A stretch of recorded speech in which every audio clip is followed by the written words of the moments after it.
pintu akal pikiran kita, pintu nurani kita untuk bisa menerima ilmu dan menjadikannya bermanfaat, agar nanti yang akan didengar menjadi sesuatu yang tidak hanya lewat telinga kanan keluar telinga kiri, akan tetapi didengarkan dan disimak dengan kedua telinga, dimasukkan ke dalam hati dan terpraktekkan dalam kehidupan kita insyaallah. Al-Fatihah biniyatin nafa' wal intifa' wal mudzakarah wat tadhkir ibtigha' mardatih wa qurbih wa thawabih wa husnil khatimah ma'al lutfi wal afiyah wa salahil akibah wa ila hadratin nabi. Al-Fatihah.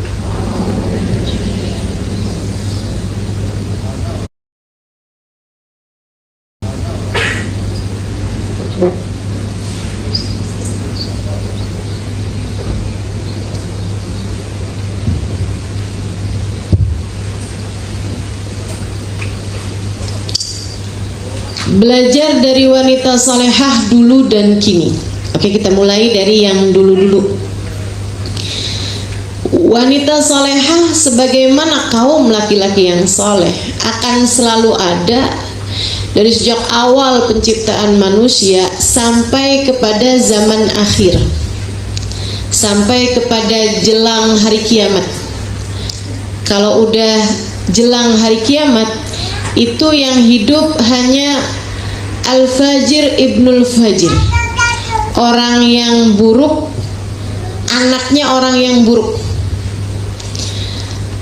Kepada merekalah ditimpakan hari kiamat. Jadi selagi masih ada orang yang baik, kiamat masih belum akan terjadi. Jadi nggak usah takut-takut, jangan-jangan besok kiamat.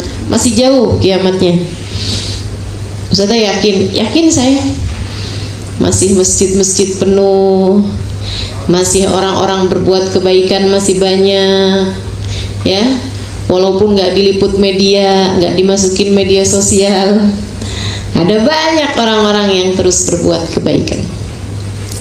Kiamat tidak akan terjadi sekali lagi kecuali kepada Asy-Syarir Ibnu Syarir, orang jelek anaknya orang jelek, orang buruk anaknya orang buruk.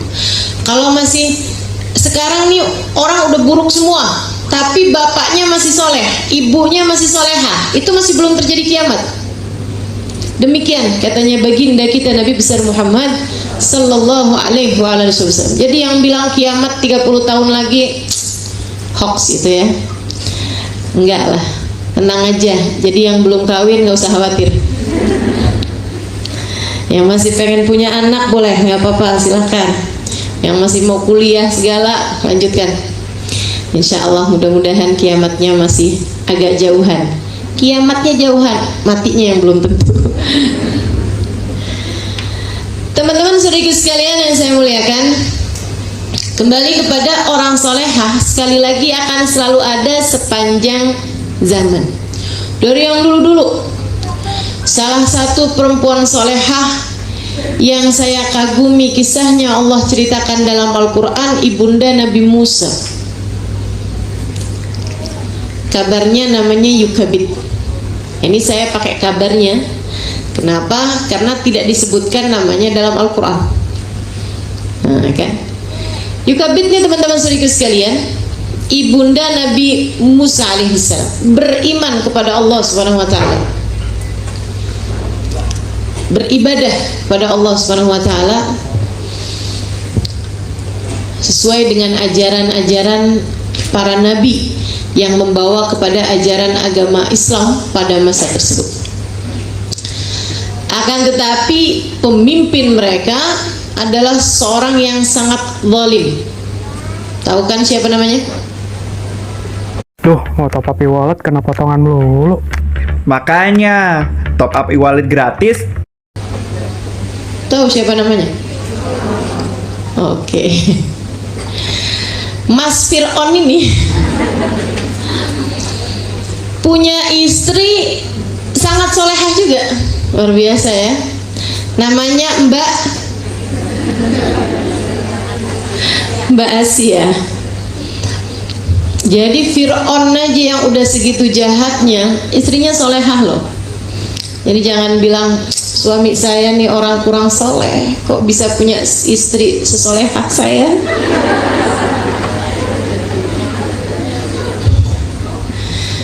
Itu Fir'aun aja segitunya istrinya solehah, teman-teman.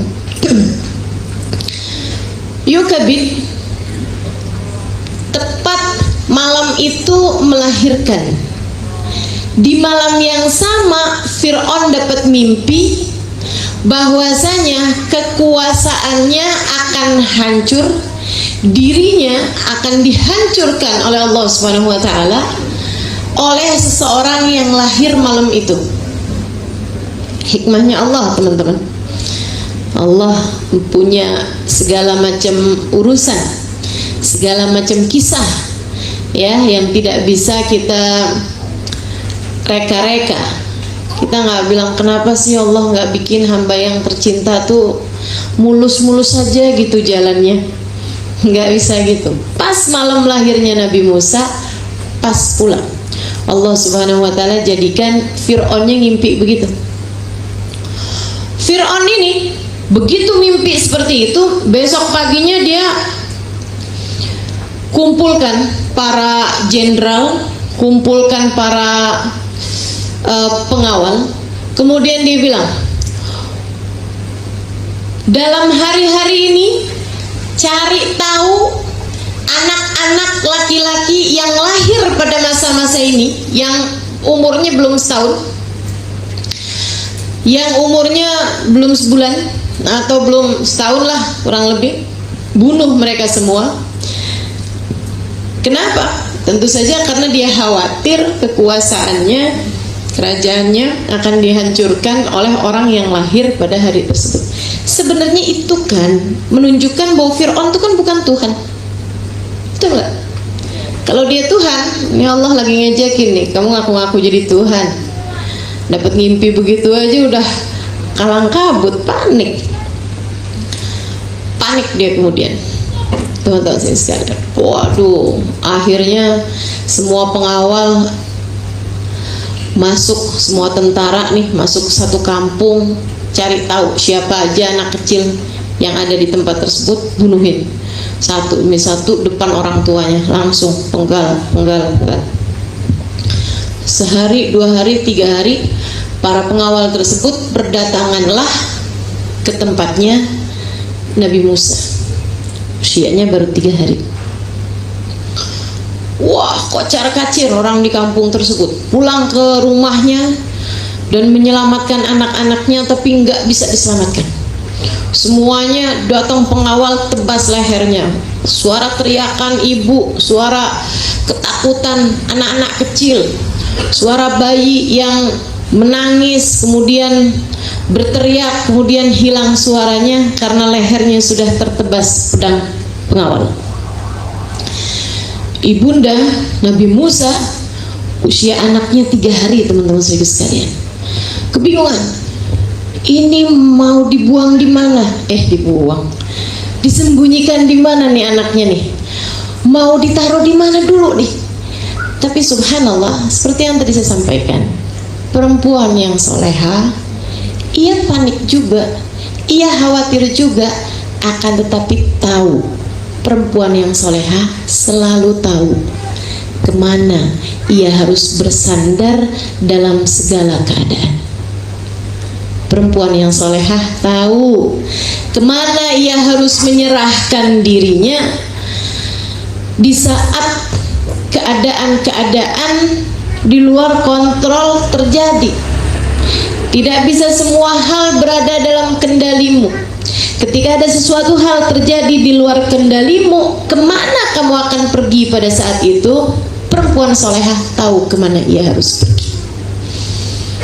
Sang ibunda segera berdiam diri, berzikir kepada Allah Subhanahu wa ta'ala, bertanya kepada Allah, ya Allah, apa yang harus hamba-Mu lakukan untuk menyelamatkan anak hamba ini, ya Allah? Musa kecilku, di mana harus aku simpan ia hingga ia selamat dari kejahatan Fir'aun penguasa zalim ini? Allah kemudian ngasih perintah padanya, wahai Yukabid, taruh anak kamu Yukabid di dalam tungku, dalam panci, dalam tungku. Tungkunya kamu letakkan di atasnya kompor. Kompornya nyalain. Orang nggak akan mikir anak disembunyiin di situ. Ya kita juga kalau disuruh perintah kayak begitu bakal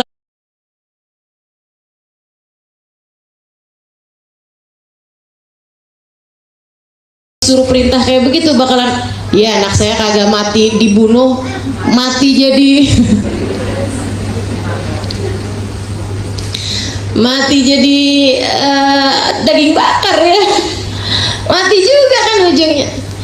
Akan tetapi subhanallah, Yukabid begitu dapat perintah dari Allah Subhanahu wa taala, nih perempuan kalau solehah terhadap segala perintah Allah Subhanahu wa taala, malahun illa ayyagulna sami'na wa ata'na. Tidak ada pilihan bagi mereka selain berkata sami'na wa ata'na. Saya dengar dan saya patuhi ya Allah, tanpa protes, tanpa protes. Tidak pernah disalahkannya aturan Allah. Kenapa sih Allah bolehin suami poligami? Emang Allah nggak tahu apa betapa sakit hatinya seorang perempuan? Tenang Bu, saya nggak akan nyuruh kamu dipoligami. Ini kajian nggak ada mengait tentang poligami. Cuman maksud saya, jangan pernah jadikan syariat agama Allah Subhanahu wa taala, jangan mau kamu dipropaganda oleh orang-orang yang tidak bertanggung jawab sehingga kamu menganggap bahwa syariat agama Allah itu masalah. Syariat agama Allah itu adalah solusi untuk kehidupan, meskipun terkadang kamu tidak tahu itu pada mulanya. Gak ada ceritanya membawa masalah, gak ada. Duh, pakai jilbab nih kegerahan nih, ini agama kok beratin banget sih buat perempuan. Gak ada. Jilbabmu solusi kehidupanmu, bukan pembawa masalah. Yang bawa masalah tuh selalu dosa. Kamu pacaran, kamu punya suami tapi deketin suaminya orang, itu bawa masalah. Betul? Betul. Teman-teman saudariku sekalian yang saya muliakan, yang bawa masalah itu selalu dosa.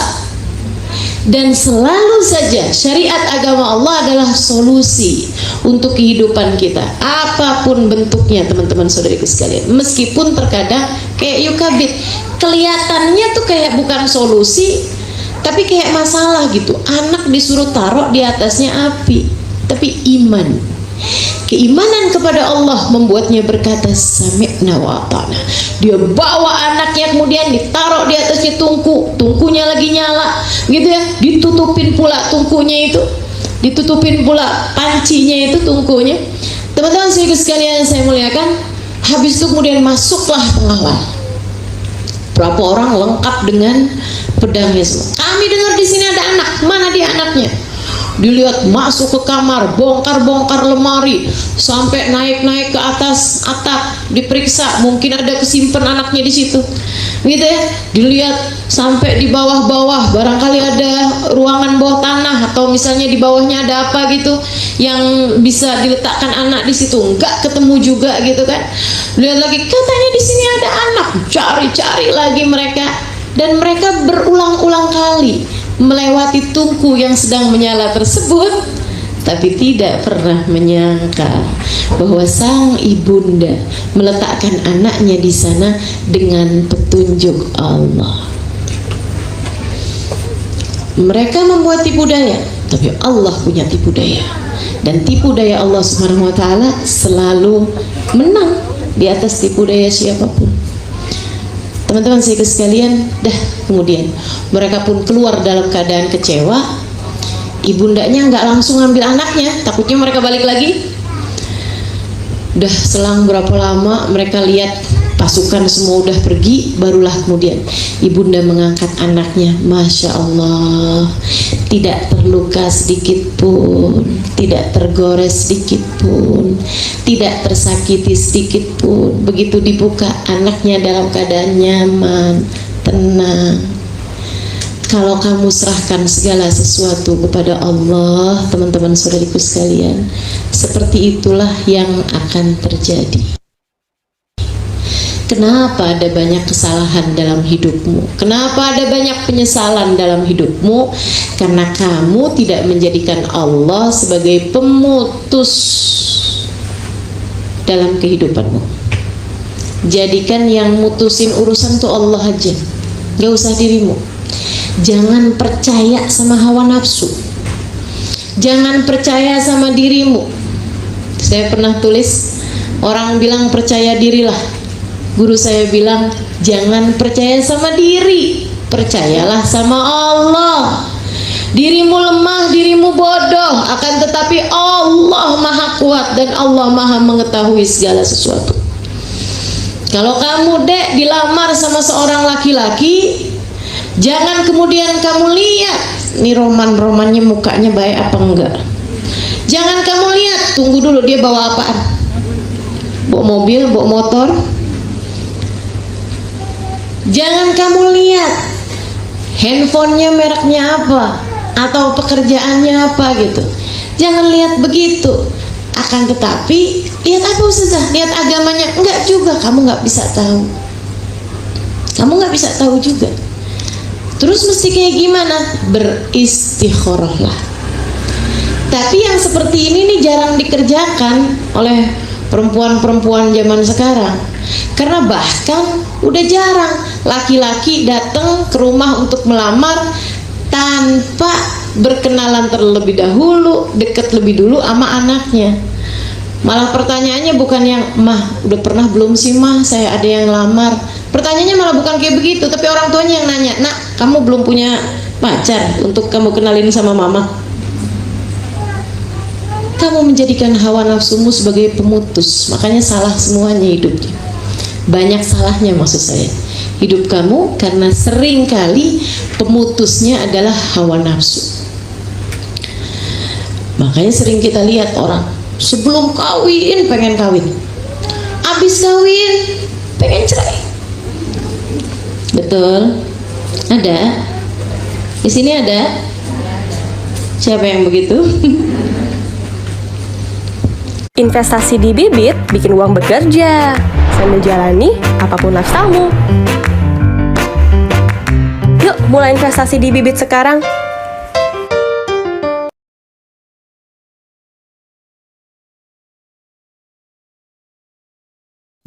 Akhirnya ada kesempatan lagi untuk berkunjung ke kota Malang. Kalau lagi di Malang, wajib banget untuk datang ke kawasan Taman Nasional Bromo Tengger atau berkunjung ke Jatim Park 3 yang punya taman dinosaurus dan taman tematik kayak di negeri Jepang. Lanjut untuk staycation di Omahe Villa yang jaraknya hanya 30 menit aja dari Jatim Park 3. Baru masuk aja udah mes sama konsep bohemiannya, kental banget. Mulai dari pathway-nya, area living room-nya sampai dalam kamarnya. Villa ini juga cocok jadi pilihan untuk stay bareng keluarga atau bestie, karena juga sudah ada 2 kamar tidurnya yang pastinya nyaman dan juga estetik. Ke area living room-nya juga gak kalah nyaman. Sudah ada smart TV dengan soundbar-nya yang lengkap, serta area sofanya yang asik banget buat kumpul-kumpul nih. Untuk toiletnya juga cukup luas dan bersih. Sudah ada shower dengan water heater dan juga amenities yang lengkap.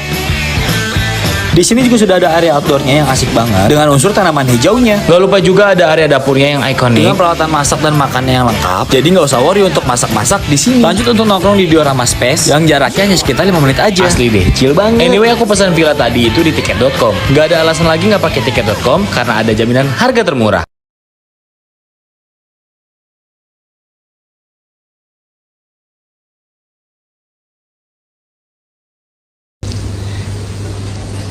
Sebab pemutus segala sesuatunya yang dipakai adalah hawa nafsu. Kalau udah hawa nafsu yang main, dikomporin sama setan, ditunggangin sama setan, hidupmu jadinya bersama dengan setan.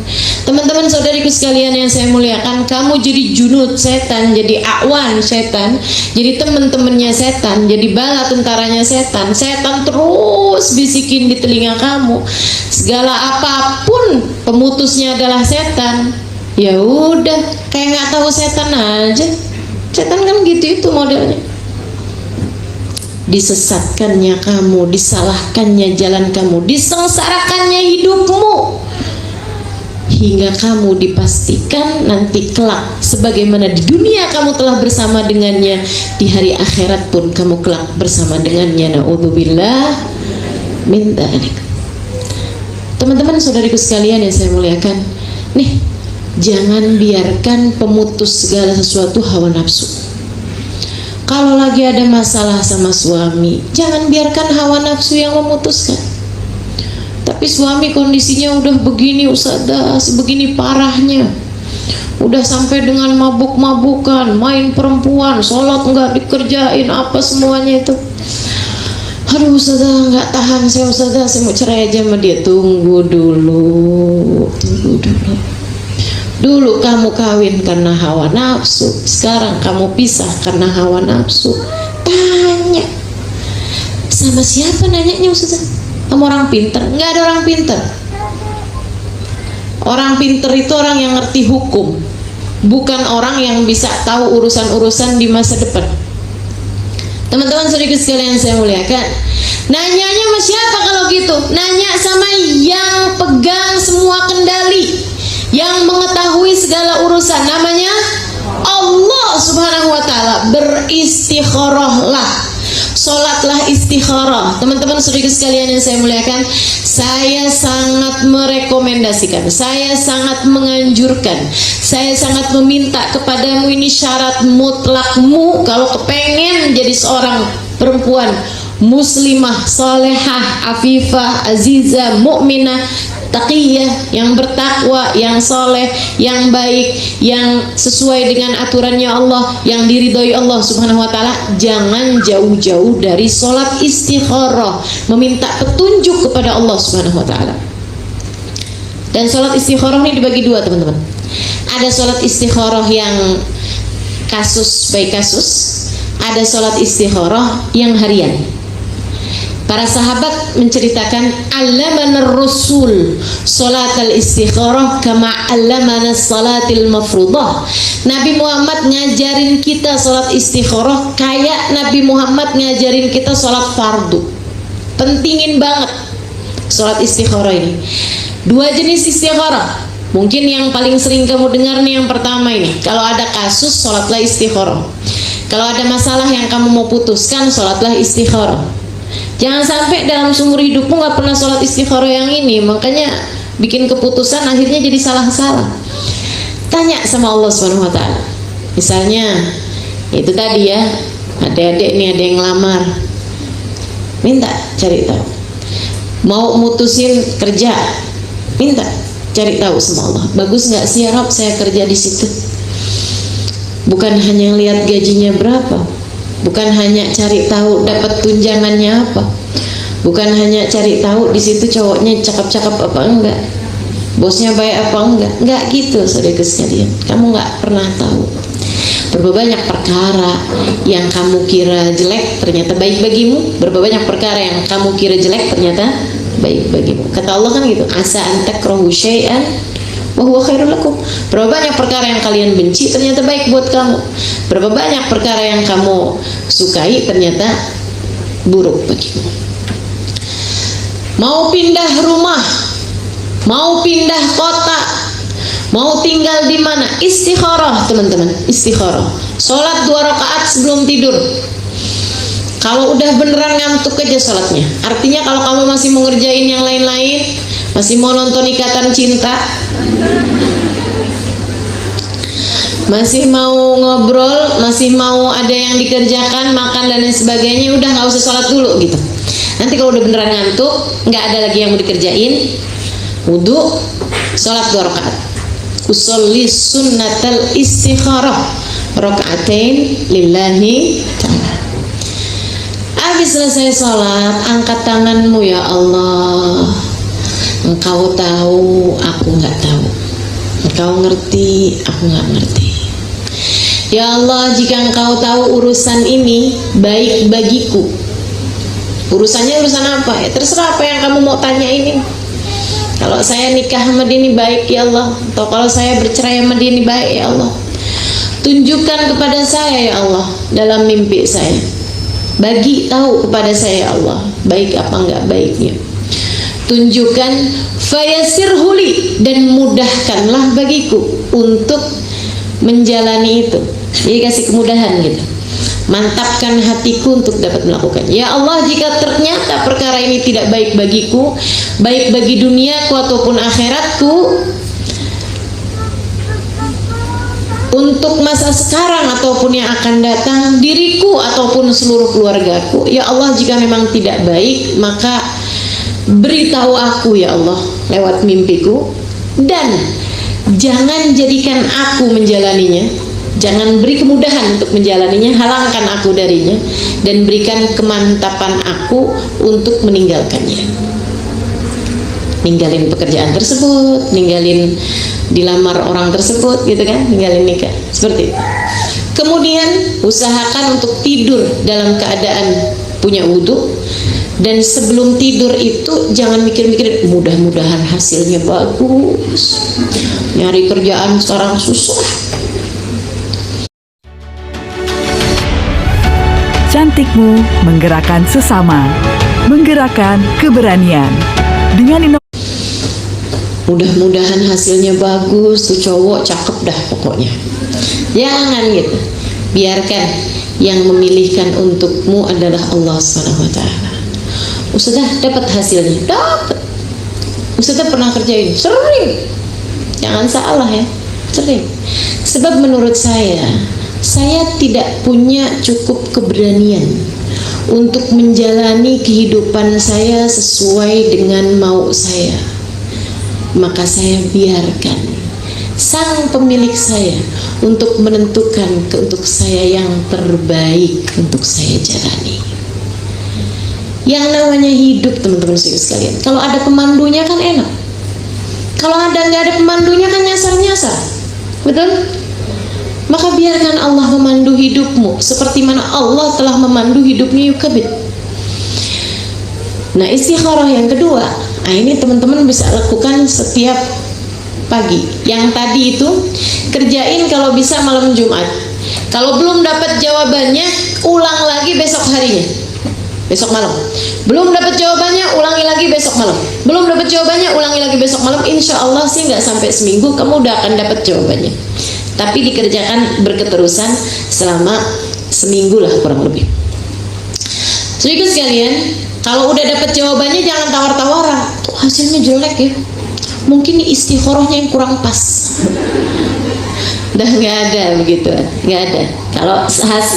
Kalau sudah kamu beristikharah sesuai dengan aturan Allah, keluar jawabannya, itu adalah jawaban dari Allah Subhanahu Wa Taala. Nah, istikharah yang kedua kamu bisa kerjakan setiap pagi, barengan sholat duha. Bahkan ada kata guru saya Al-Hikmah bin Hafid yang ngerjainnya barengan sama qobliyah subuh.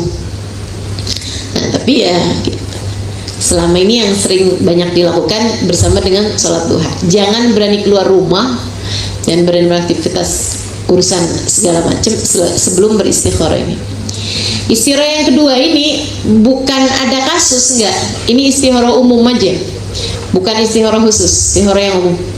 Salat 2 rakaat usolli sunnatal istikharah rakaatain lillahi ta'ala Allahu akbar. Salat 2 rakaat. Bacanya apa Ustazah? Bebas suratnya. Yang penting bukan surat tanah, surat nikah ya. Habis selesai salam dari sholat, angkat tanganmu. Ya Allah, ada satu hari ini Engkau berikan lagi padaku untuk aku jalani sebagai seorang hamba-Mu. Maafkan hamba-Mu ini ya Allah, tidak mengerti bagaimana menjalaninya tanpa petunjuk dari-Mu. Maka bimbing hamba ya Allah, biar berbuat yang benar, berbicara yang benar, berfikir yang benar, berniat yang benar, mengajak kepada kebenaran dan diajak menuju kebenaran.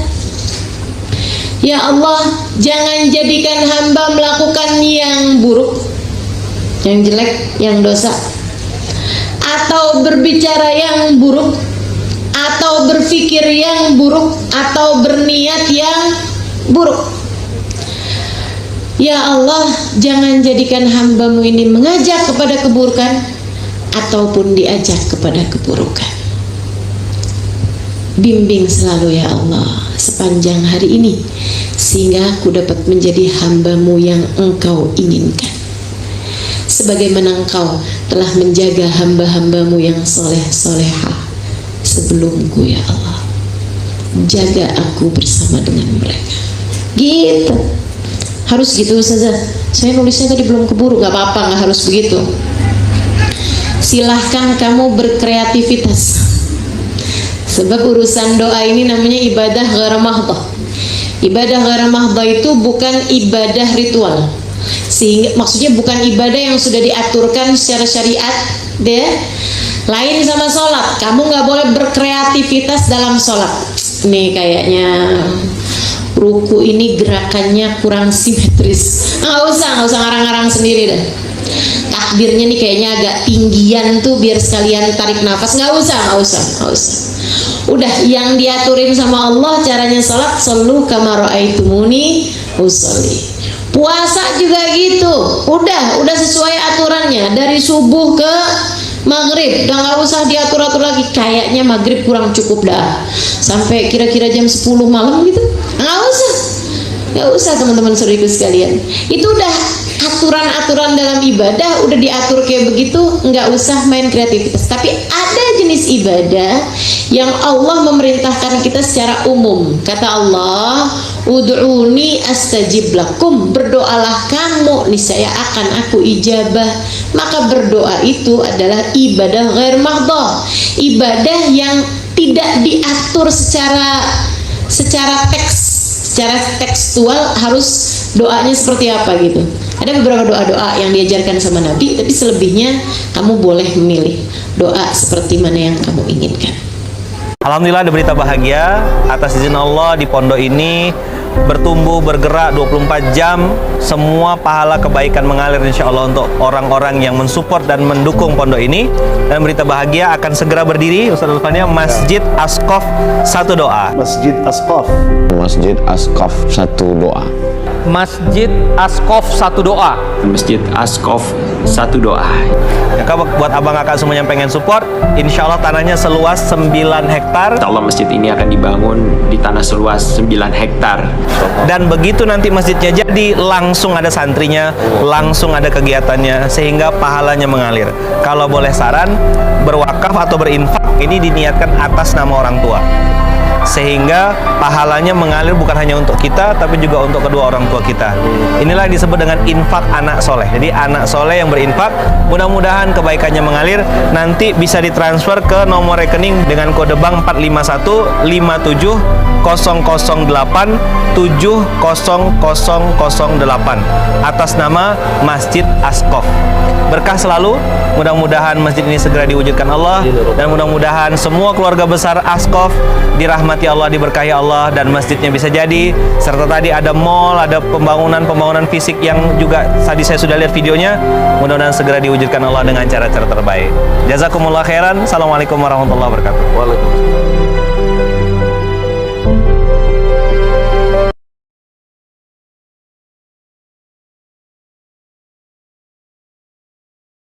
Cukup Rp10.000 per pekan. Insya Allah kita dapat pahala dari para penghafal Quran. Assalamualaikum warahmatullahi wabarakatuh. Saya Dr. Andika Sediawan. Saya sedang ada di Masjid Ismu Yahya di Pontianak. Teman-teman, Bapak Ibu, Ayah Bunda yang baik, mau nggak masuk surga? Pasti mau. Nah, mau nggak satu Indonesia masuk surga? Bisa nggak? Ternyata bisa. Karena apa? Karena dari setiap seorang penghafal Quran itu bisa memberikan 10 syafaat, bisa mengajak 10 keluarganya untuk masuk surga. Nah, kalaulah ada 230 juta penduduk muslim Indonesia, artinya kita membutuhkan 23 juta penghafal Quran. Nah, teman-teman yang dirahmati Allah Subhanahu wa taala, kita punya sebuah program namanya Sidak, Surgakan Indonesia dengan Al-Quran. Gitu ya. Kembali kepada Yukabit, teman-teman saudara sekalian. Jadi poin pertama untuk kamu menjadi seorang perempuan solehah di masa sekarang, jangan jauh-jauh dari mohon petunjuk kepada Allah Subhanahu wa taala dalam kehidupanmu itu. Mintalah selalu, ya Allah, petunjukmu ya Allah, petunjukmu ya Allah. Sebagaimana kamu juga mengatakan ini 17 kali dalam sehari semalam kurang lebih. Kamu bilang ihdinas siratal mustaqim. Ya Allah, tempuhkan kepada kami jalanmu yang lurus. Tunjukkan kepada kami ya Allah. Beri kepada kami petunjuk jalan lurusmu ya Allah. Nah, artinya begitu. Saudariku sekalian yang saya muliakan, kembali kepada Yukabid. Selamat nih, alhamdulillah nih. Musa kecil selamat ya Allah, girang, senang. Tapi kan mulutnya tetangga ini kan dari dulu ini ya, ternyata ya ember gitu. Mulutnya orang-orang di sekitar, enggak semua orang punya hati yang seperti Yukabid, tentu saja. Enggak semua orang baik, gitu kan? Enggak semua orang berhati seperti Nabi Muhammad. Ada Abu Jahal, ada Abu Lahab, kan begitu kan? Mungkin ada di antara tetangga itu kan yang anaknya ditebas batang lehernya. Begitu ngeliat, kok Musa selamat nih, enak aja, nggak bisa gitu, saya laporin pokoknya, biar saya kehilangan anak. Yukabid juga gitu. Jadi Yukabid paham betul, ya Allah, ini esok atau lusa kabar tentang anak saya pasti bakalan sampai juga ke sana, ke penguasa, ke Fir'aun. Jadi bagaimana hambamu ini harus menyelamatkan Musa ya Allah. Istikharah lagi, tanya sama Allah, ya Allah, Musa biar selamat saya apain ya Allah? Sembunyiin di hutan apa, dijagain sama beruang? Jadinya siapa tuh? Marsha.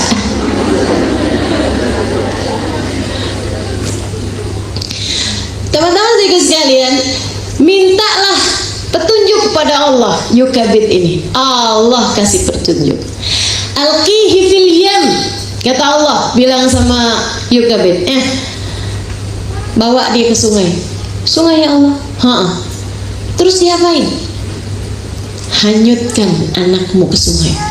Ya Allah, yang duluan mau mati kebakar, yang sekarang mau mati tenggelam. Akan tapi Yukabid seperti mana yang tadi saya sampaikan, sami'na, saya dengar, saya laksanakan. Dimasukkanlah sang anak ke dalam kayak semacam kotak gitu ya, kemudian dialirkanlah ke sungai. Sungainya Nil ya, sungai Nil dialirkan, sungai terdekat di situ. Kemudian nyuruh anak perempuannya, coba dong nak, mama nih khawatir nak, itu anak kira-kira ke daerah mana gitu, biar nanti kalau nanti di masa depan mama mau nyari dia tuh bisa gitu, ngeliatin peta gitu ya, kira-kira keberadaan anaknya di mana gitu. Jadilah diikutin sama si anak nih, larinya ini kemana? Subhanallah, larinya ke kerajaannya Fir'aun. Pulang sang anak, gimana nih mah? Kenapa?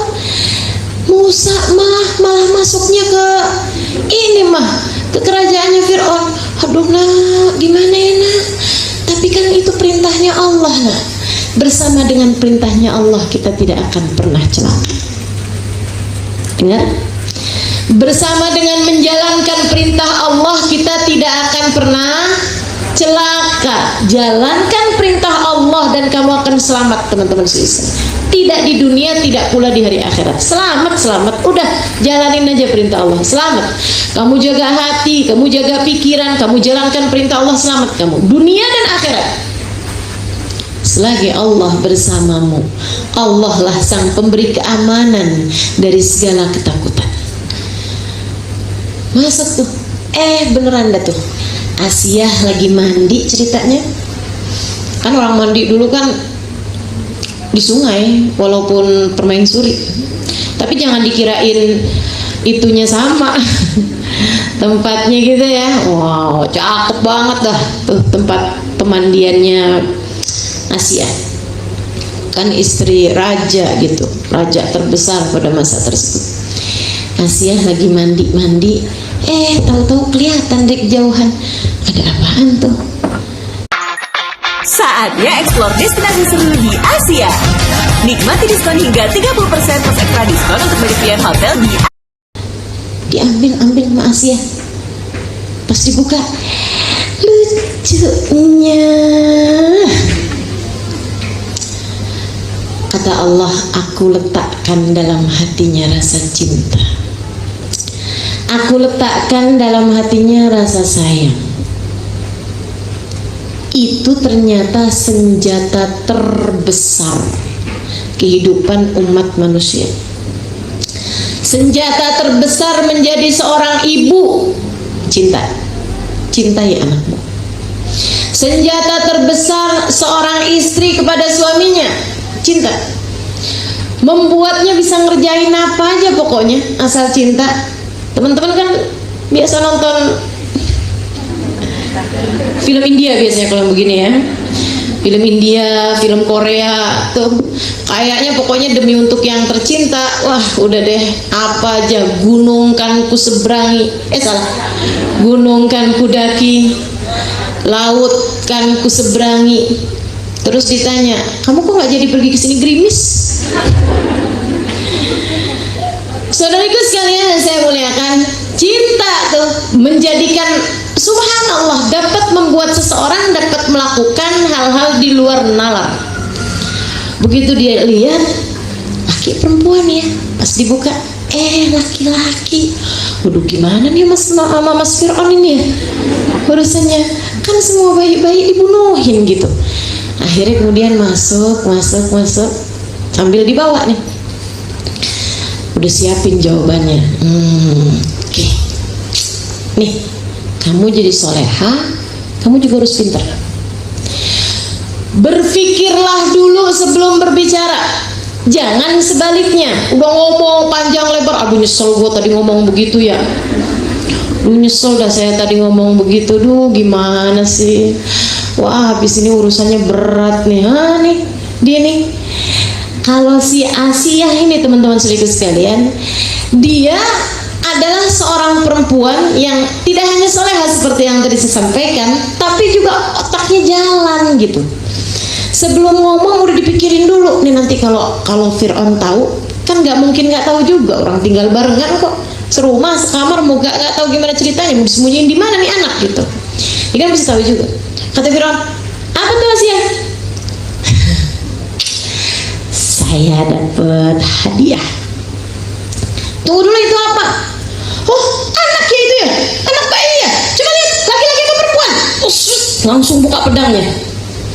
Kalau anak laki saya penggal dia. Tunggu dulu dong Mas Fir'aun. Nah gitu caranya. Sekarang gini.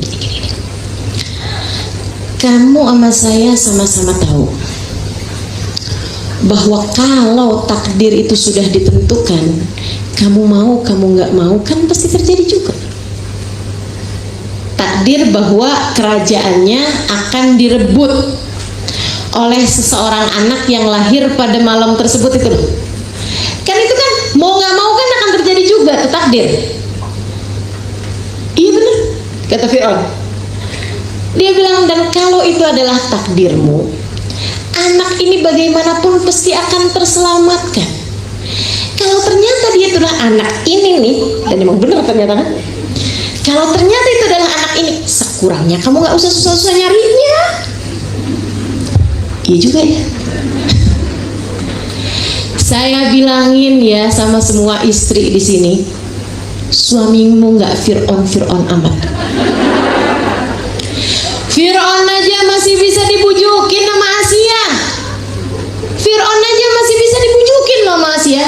Kamu masa sih nggak bisa bujukin suamimu? Sekedar mau hadir ngaji aja nggak dapat izin.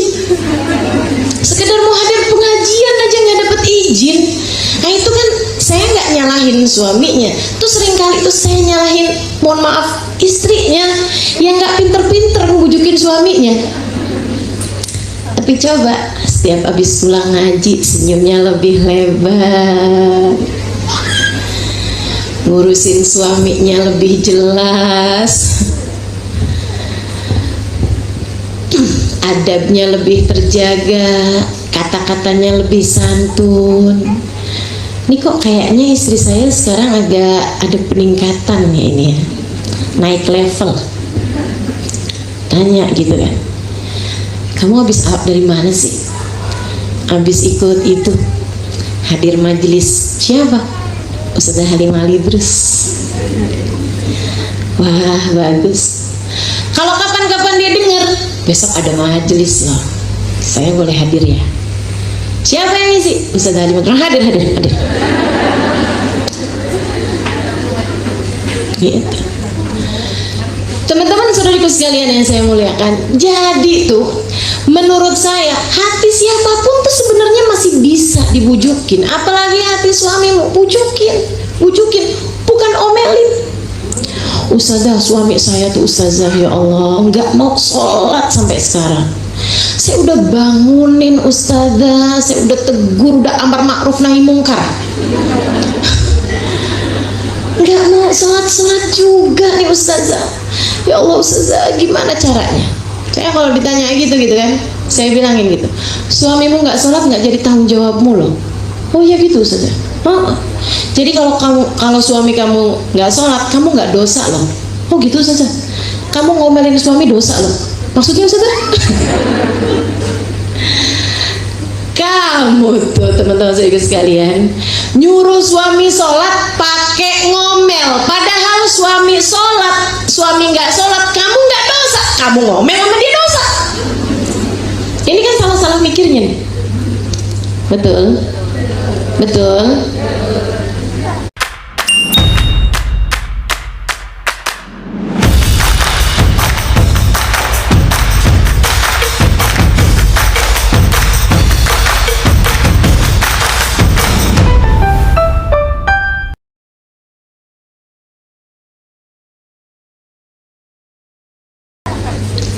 Jadi kalau suami nggak sholat dibiarin aja, ustazah?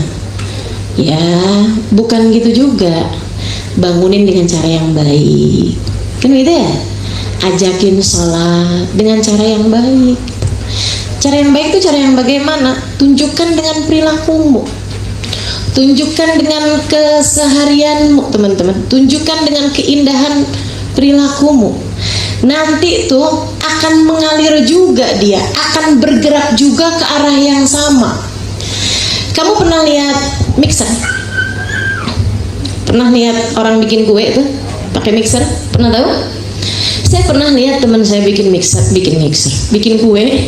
pakai mixer. Itu ya, bahan-bahannya dimasukin aja, mixernya tuh gede gitu kan, itu dimasukin taruh gitu aja, nggak digerak-gerakin. Saya tanya gitu, ini kok nggak digerak-gerakin sih mixernya? Nggak apa-apa ustazah, biarin aja, nanti juga ikut gerak sendiri. Lama-lama ikut gerak sendiri. Oh gitu, saya liatin aja, saya nggak percaya. Pas saya liatin, iya beneran, nyampur lama-lama, kemudian lama-lama ikut bergerak juga. Dari sana saya belajar, kalau kamu ingin rumah tanggamu tergerak pada satu arah, maka yang harus kamu lakukan adalah berketerusan melakukan hal tersebut. Nanti semuanya akan bergerak menuju ke arah yang sama. Ya udah, kamu pengen suami kamu rajin, kamu udah sholat rajinnya berapa lama? Setahun setengah. Ya udah, nggak apa-apa, terusin baru setahun setengah, gitu ya. Terusin aja. Nanti lama-lama suami kamu akan ikut bergerak bersama dengan gerakan, sambil terus minta sama Allah Subhanahu Wa Taala. Gitu. Akhirnya kemudian katanya Fir'aun, tapi nanti kalau anak ini bertingkah bagaimana? Ya itu bebas dah Fir'aun. Bebas mas, kamu boleh ngapain aja, kan anaknya juga di sini. Oh ya udah kalau gitu, maka tinggallah Musa di tempatnya Fir'aun. Kebayang gak sih? Dan kabarnya Nabi Musa itu kan anak yang cerdas. Anak yang cerdas itu teman-teman saudaraku sekalian tingkahnya banyak. Jadi kamu jangan bilangin anak yang tingkahnya banyak tuh anak yang nakal. Itu anak yang cerdas, anak yang kreatif. Jadi itu Nabi Musa sering banget dah, dia naik-naik ke badannya Fir'aun, cabutin jenggotnya.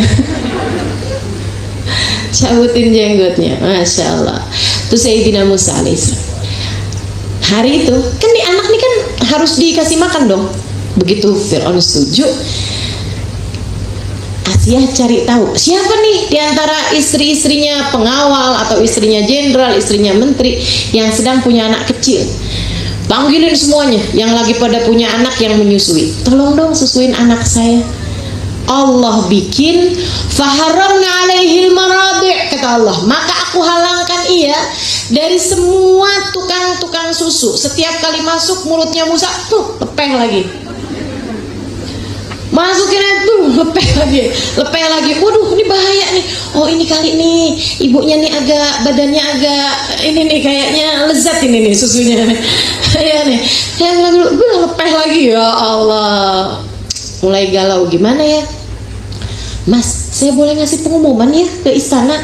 Oh ya, silakan. Maka diumumkanlah, Ibunda Ratu Agung mencari para ibu-ibu tukang susu. Tukang susunya bukan tukang jualan susu, tapi yang punya susu, yang sedang menyusui.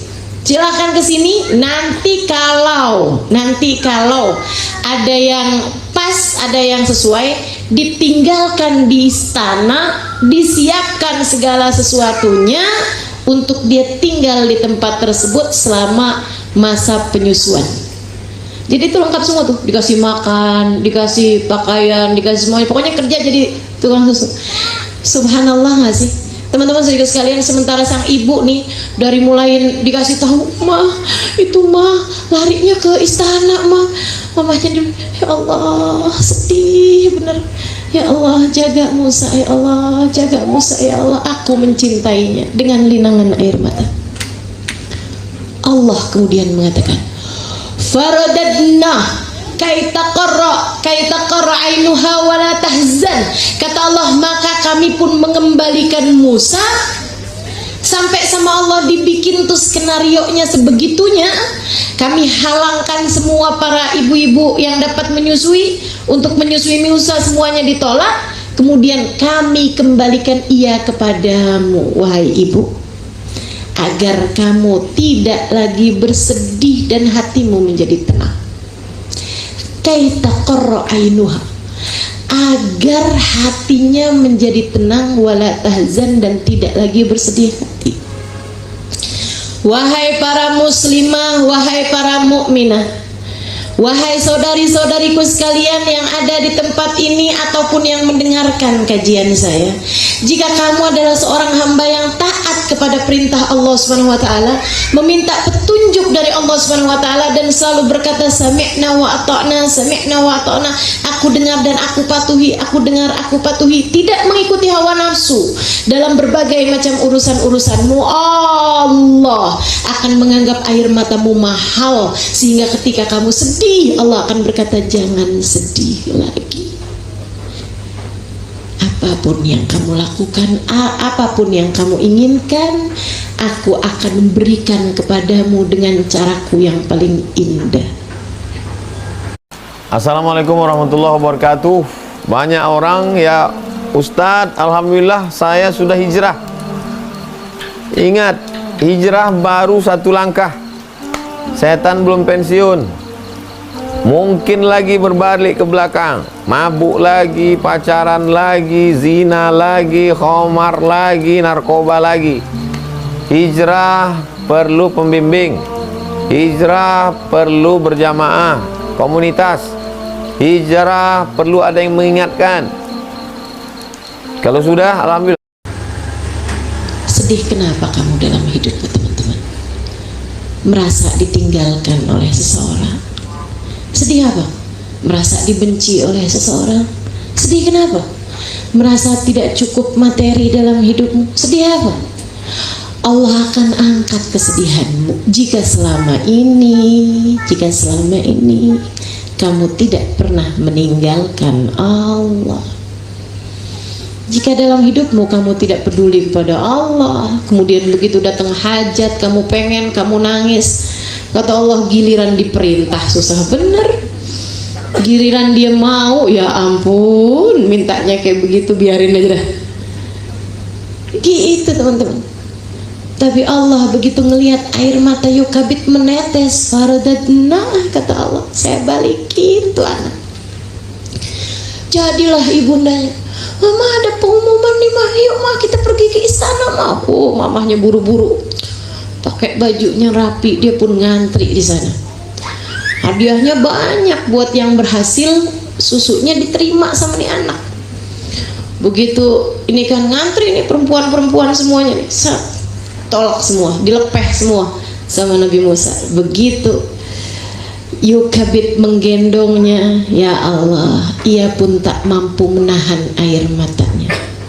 Akan tetapi bukan air mata kesedihan sekarang. Yang sekarang keluar dari kedua matanya, yang sekarang menetes dari kedua matanya adalah air mata kesyukuran kepada Allah Subhanahu wa taala. Ya Allah, terima kasih. Ya Allah, terima kasih. Ya Allah, terima kasih. Engkaulah Sang Maha, ya Allah, di luar kemampuan hamba untuk berpikir jalan keluar. Ya Allah, ya Allah, terima kasih ya Allah. Nah, Yukabid cuman minta dibalikin Musa, akan tetapi Allah kasih semuanya, termasuk tempat tinggalnya, termasuk makanan bergizi setiap hari disiapkan dari dapur istana. Dikasih lebih daripada yang dia minta, lebih daripada yang diharap, dan kamu menjadi salah satunya. Jika kamu juga menjalankan kehidupan seperti Yukabid menjalankan kehidupannya. Tuh cerita tentang Yukabid, teman-teman sekalian, membuatmu belajar dari sini untuk menggantungkan hidup hanya kepada Allah. Niat apa enggak nih? Insya Allah. Ya Allah, saya niat seumur hidup saya yang tersisa nggak mau lagi kebawa sama hawa nafsu, nggak mau lagi memutuskan segala sesuatu tanpa menjadikanmu sebagai pemutus baginya. Ya Allah, aku akan serahkan segala urusanku kepadamu. Wa ufawwidu amri ilallah, aku serahkan segala urusanku kepada Allah. Innallaha basirum bil ibad, sebab Allah lah yang maha mengetahui segala urusan hamba-hambanya. Nah, tuh. Kita belajar dari Yukabid untuk ini teman-teman. Insya Allah mudah-mudahan bisa pelajaran besar ini kita praktekkan dalam kehidupan kita. Amin ya rabbal alamin.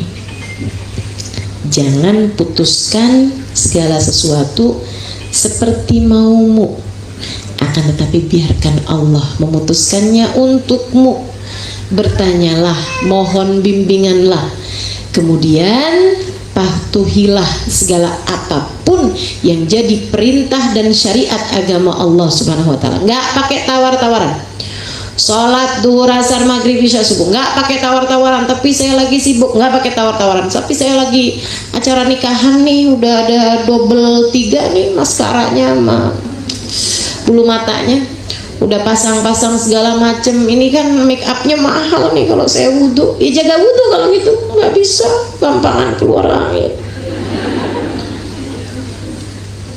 Gimana dong saya? Jangan kalahkan syariat agama Allah untuk apapun teman-teman. Untuk apapun. Udah nggak apa-apa, nggak usah pakai bulu mata. Jelek dong Ustazah. Ya aslinya kan begitu.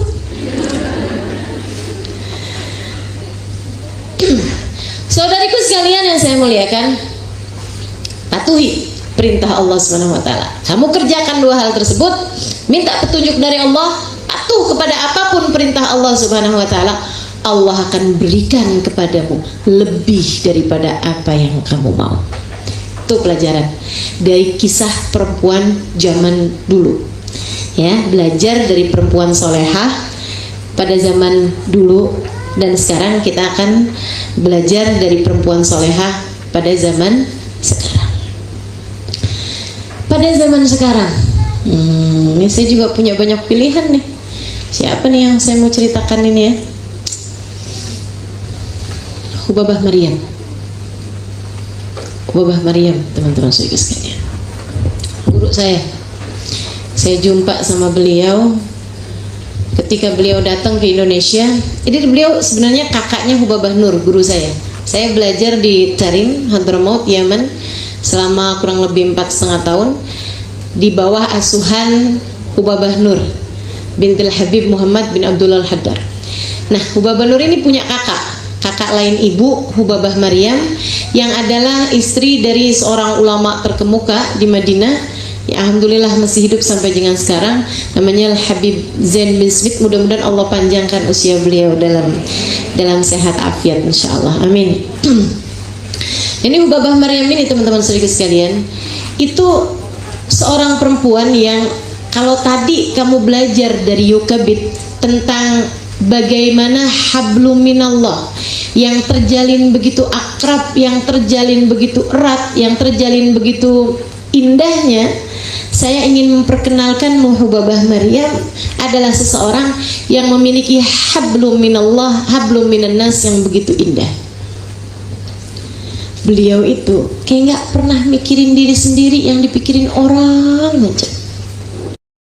Matiin listrik demi hemat, tahan panas demi hemat, gerah-gerahan demi hemat. Segitunya pengen kamera baru. Beli produk elektronik di Shopee pasti lebih hemat. Beli semua di Shopee.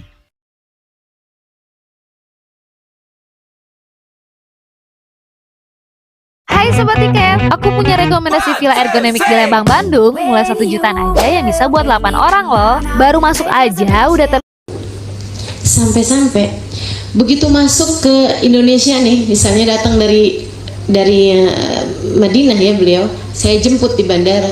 Itu pertanyaan beliau udah langsung, Halimah, saya mau nuker duit di mana nih? Standar, hampir semua orang kalau pergi ke negara asing nyari tukeran duit, kan gitu ya, nyari money changer. Tahu saya, semuanya juga pasti kayak gitu. Cuman yang beda, kalau kamu nukerin duit mau apa? Mau belanja pasti. Hubabah Maryam, Halimah, saya nanti tolong ya tukerin duitnya nih ya, tapi tukerin duitnya jangan gede-gede, maksudnya jangan pecahan 100 ribuan gitu. Emang berapa pecahan berapa Bapak? Yang cukup buat makan sekali makan gitu, makan sama lauk pauknya. Saya bilang ya 20 ribu udah enak kayaknya Bapak. Ya udah kalau gitu tukerin segituan. Buat apa Bapak? Buat sedekah nak. Sampai Hubabah tuh pernah bilang sama saya, kamu beruntung loh Halimah tinggal di Indonesia. Saya bilang emang kenapa Hubabah? Di Indonesia banyak pengemis. Lah, heran banget saya. Baru ini saya dengar ada orang yang menganggap keberuntungan saya tinggal di Indonesia adalah karena di Indonesia banyak pengemis. Aneh banget kan? Saya maksud Hubabah gini, iya di negeri kamu tuh kan banyak orang miskin, banyak orang fakir miskin. Iya oke, itu betul, itu fakta. Tapi maksud saya, apa keberuntungan saya di sana gitu? Kata Hubabah, kamu nggak susah-susah nak, kalau mau sedekah kan enak.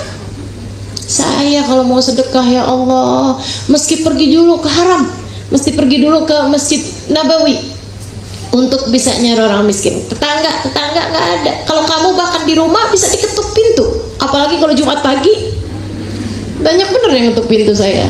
Assalamualaikum Bu Haji, sedekahnya Bu Haji gitu. Teman-teman sekalian saya muliakan, senang bersedekah di luar nalar. Saya nggak pernah ketemu orang lebih senang berbagi daripada Hubabah Maryam. Nanti tuh beliau seringkali diundang makan di rumah orang-orang yang mampu, tentu saja ya, orang-orang kaya gitu kan, dari kalangan pengusaha, dari kalangan orang-orang yang memang berharap keberkahan dari beliau gitu. Itu nanti kalau beliau ke tempat orang tersebut, itu udah janjian mas saya, Halimah nanti kamu pergi ke dapurnya, tanya-tanya sama pembantu di rumah tersebut berapa banyak orang yang kerja di situ, yang kerja jadi pembantu, tukang cuci. Dari situ tuh saya juga tahu bahwa ternyata orang Indonesia ini kalau kaya gila-gila, kayaknya kayak gila. Saya tanya gitu kan, di sini pembantunya ada berapa ya Mbak? Itu orang rumahnya ada 4, suami, istri, anak 2. Saya bilang di sini nih orang yang kerja di sini jadi pembantu berapa orang ya? Mereka itu 12. Hah, 12? Ya Allah, itu satu orang diurusin berapa orang gitu ya? Mungkin itu sampai nggak sempet nyisir karena disisirin. Nggak gitu juga kan? Masya Allah. Nanti tuh Babah saya kasih tahu, Babah di sini yang kerja 12. Kata Babah ya, diem. Tuh beliau akan hitung duit gitu, terus kasihin ke saya, bagiin 200-an ribu atau 300-an gitu. Saya akan ke belakang bagiin. Sampai Babah tuh nggak kemana. Semua orang pasti akan menyambut kedatangannya. Bahkan ke anak-anak kecil, tiap ketemu anak kecil nggak hanya hari Lebaran. Asal ketemu anak kecil umur 4 tahun, 5 tahun, 6 tahun tuh kumpulin semuanya sini bagiin gitu. Beliau kemudian bawain permen atau coklat, itu beliau sengaja bawa dari Madinah, teman-teman saudara sekalian, cuman buat bagi-bagiin anak kecil. Katanya Hubabah Maryam, Halimah, Nabi Muhammad tuh senengnya membahagiakan anak-anak kecil. Yuk kita ikutin, kita senengin itu. Kalau kamu bahagiain anak, coba kamu perhatiin, hatimu sendiri tuh akan bahagia. Dan memang subhanallah, beliau akan bagiin anak-anak kecil uang 20 ribuan, ngasih permen, ngasih coklat gitu, sehingga dicintai sama semua orang.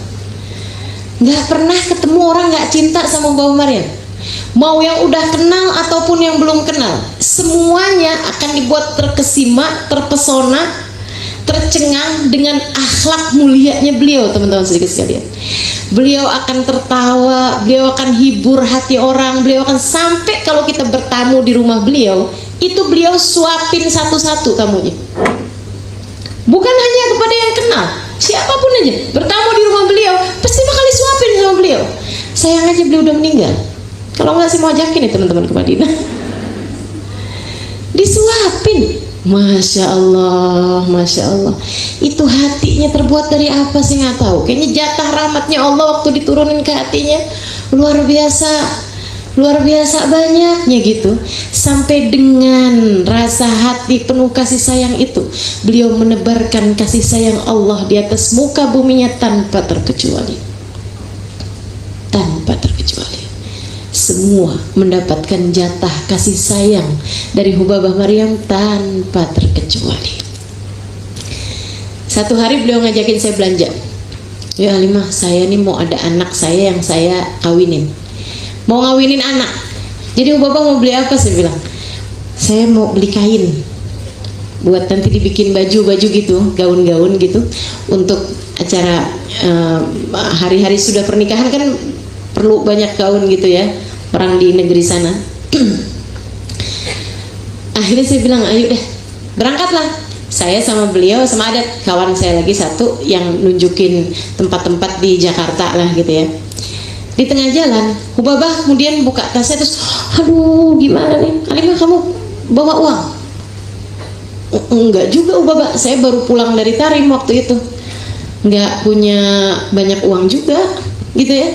Jadi saya bilang, emang kenapa Hubabah? Kata Hubabah, saya ketinggalan dompet, saya nggak bawa duit. Lah gimana sih ceritanya nih? Orang mau belanja malah kagak bawa duit. Nggak lama kemudian terus teman saya bilang gitu, dia bilang, saya ada Hubabah, nanti bisa pakai uang saya dulu, nanti Hubabah bisa transfer ke saya. Oh iya, nanti Hubabah bisa kasih uangnya sama saya. Oh udah alhamdulillah kalau gitu, udah nggak usah balik, kata Hubabah gitu. Jalan nih.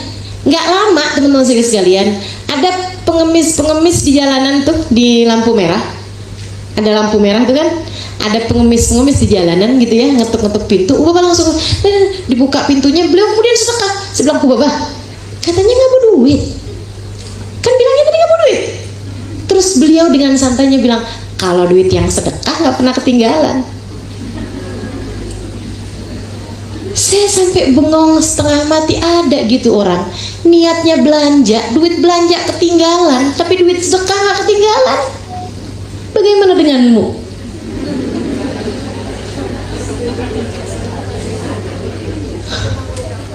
Luar biasa teman-teman. Nggak pernah saya lihat di atas muka bumi ini orang lebih senang berbagi berbagi, lebih seneng ngasih daripada Hubabah Maryam. Nggak pernah ketemu seumur hidup saya sampai dengan sekarang. Mudah-mudahan satu hari nanti saya ketemu yang lebih daripada Hubabah Maryam. Nanti saya ceritain sama teman-teman, insya Allah. Insya Allah. Kesenangannya berbagi luar biasa. Sampai pernah di satu daerah gitu ya, Hubabah lihat ada anak-anak muda zaman sekarang, zaman itu waktu itu ya, itu mulain pakai baju yang robek-robek gitu loh, bawa gitar, nongkrong di jalanan gitu.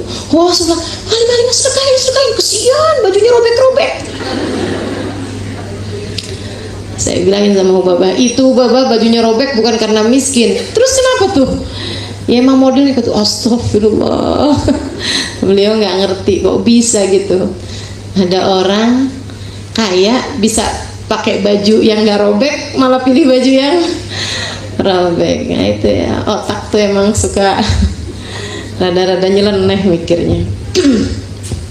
Ini Hubabah Maryam, teman-teman sekalian, kesenangannya berbagi luar biasa, seneng ngasih, seneng memberi, dan senang menyenangkan hati orang, tidak suka melukai hati siapapun, bahkan anak kecil sekalipun. Beliau itu ke Indonesia nih, kan jarang-jarang, kadang 2 tahun sekali waktu masa hidupnya beliau ya, jarang-jarang gitu beliau ke Indonesia, 2 tahun sekali, 3 tahun sekali, dan ketemu kan sama banyak orang, tapi tiap ketemu sama orang itu beliau hafal namanya. Sampai saya tuh heran gitu. Satu hari saya bilang, Hubabah, kok bisa sih Hubabah hafal nama-namanya orang tuh begitu banyak gitu? Banyak banget nama orang di Indonesia yang Hubabah hafal gitu. Ya kalau kayak gini, majelis gini, beliau nggak hafal. Maksudnya orang-orang yang deket gitu, orang-orang yang kalau kita ketemunya 3 tahun sekali kan belum tentu, betul nggak? Dan ketemunya sekali doang gitu kan, 2 kali gitu. Jadi kan suka lupa kan. Ini beliau nggak ada lupa-lupanya. Beliau kemudian bilang, Halimah, orang tuh kalau disebut namanya, diingat namanya senang. Jadi saya berusaha untuk mengingat nama setiap orang buat menyenangkan orang. Kepikir, saya bilang gimana caranya? Setiap kali orang sebut namanya kamu ulangi, terus saja kamu ulangi. Misalnya gitu, kamu siapa? Saya Fatimah, gitu kan? Ah, Fatimah apa kabar? Fatimah kemarin gimana urusannya? Udah beres? Fatimah udah nikah? Fatimah terus gitu, Fatimah. Nanti kamu akan ingat. Kata Bapak gitu. Oh, saya praktekin, nggak ingat juga. Masya Allah, kesenangan untuk menyenangkan orang lain, bahkan kepada anak kecil. Pernah satu waktu kami ada di Surabaya, sohibul bednya itu karena kepengen banget anaknya deket sama Hubabah. Hubabah ada jadwal ke pondok pesantren, anak-anaknya disuruh ikut satu mobil sama Hubabah. Anak-anaknya juga seneng karena Hubabah orangnya memang ya kayak gitu itu, maksudnya nggak bikin sungkan, nebar kasih sayang gitu.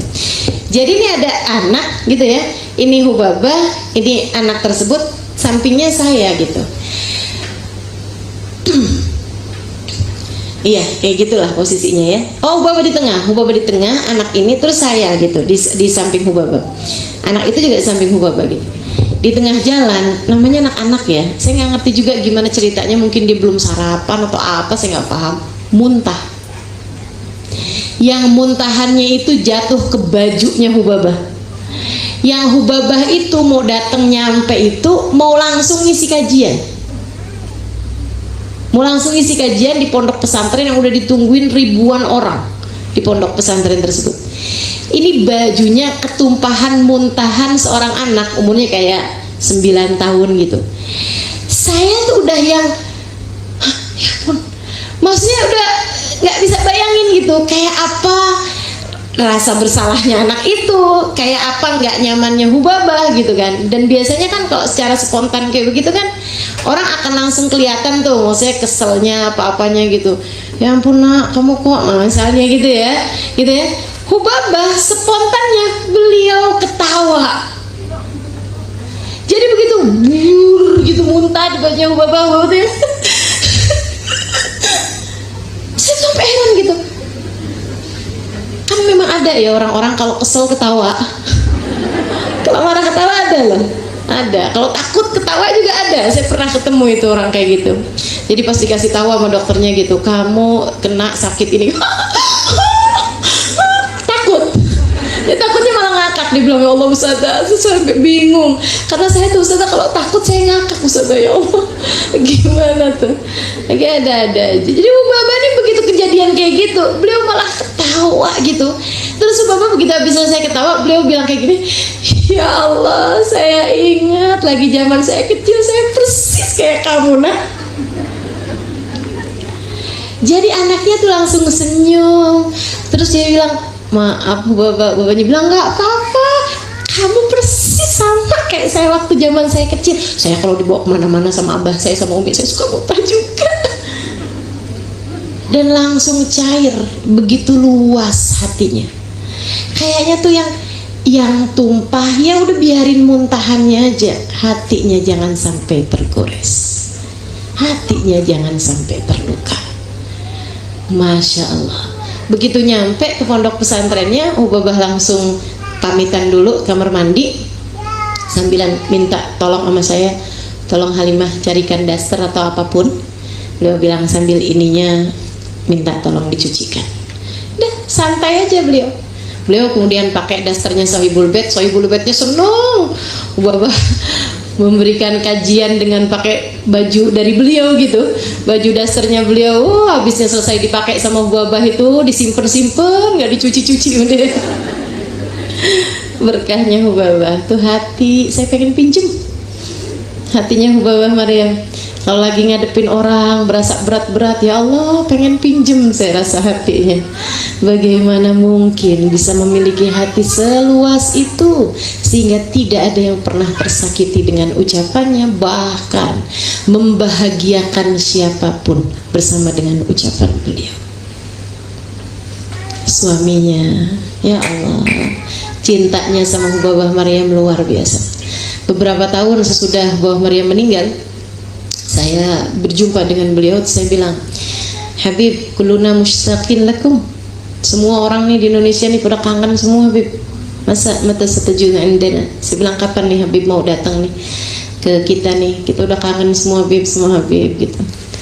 Udah tua ya, dia 70-an, 75-an mungkin, sekarang udah 80-an saya rasa. Saya bilang, kapan Habib mau datang nih? Kita semuanya rindu gitu. Habib Zen kemudian bilang, sejak meninggalnya Babah Maryam istri saya, dia bilang, saya nggak bersemangat lagi untuk pergi kemanapun. Semua tempat hanya akan mengingatkan saya kepadanya. Jadinya saya sedih kalau pergi kemana-mana. Saya jadi mikir, suami saya kalau saya meninggal kira-kira gitu nggak ya? Ya Allah, tercinta di hati suami, ya gimana enggak gitu. Orang modelnya kayak begitu loh, menyenangkan hati siapapun, yang nggak kenal aja bisa disuapin. Anak kecil yang muntah aja bisa disenyumin dengan sebegitu indahnya perlakuan beliau gitu. Gimana dengan suaminya, gimana dengan anak-anaknya, sampai beliau itu ada satu ini ya, jadi anaknya ada anak perempuan yang terakhir, masih ada lagi anak laki-laki yang terakhir. Jadi anak perempuan yang terakhir itu kakak-kakaknya semua udah menikah di usia 20-an tahun, tapi si adik nih, si yang paling kecil ini, dia berusia udah sekitar 23-24an tahun gitu dan belum menikah. Beberapa kali ada yang melamar tapi nggak jadi, berapa kali ada yang melamar gitu tapi nggak jadi gitu. Jadinya Babah Maryam itu kayak kepikiran gitu sama anaknya, ya Allah kesiannya anak saya nih. Sehingga ketika beliau berjumpa dengan orang-orang solehah, orang-orang tua di Indonesia bahkan, itu beliau pasti akan mintain doa buat anaknya. Doain dong anak saya biar cepet-cepet jodohnya gitu. Selalu beliau tuh mengatakan seperti itu gitu. Hal yang wajar, ibu-ibu kan semua kayak begitu kan. Dan memang sunnah untuk kita meminta doa kepada orang lain. Katanya Nabi Muhammad, iltamisu min ikhwanikumud doa, mintalah doa kepada orang lain, kepada saudara-saudara muslimmu. Kamu nggak pernah tahu dari lisan siapa doa diijabah.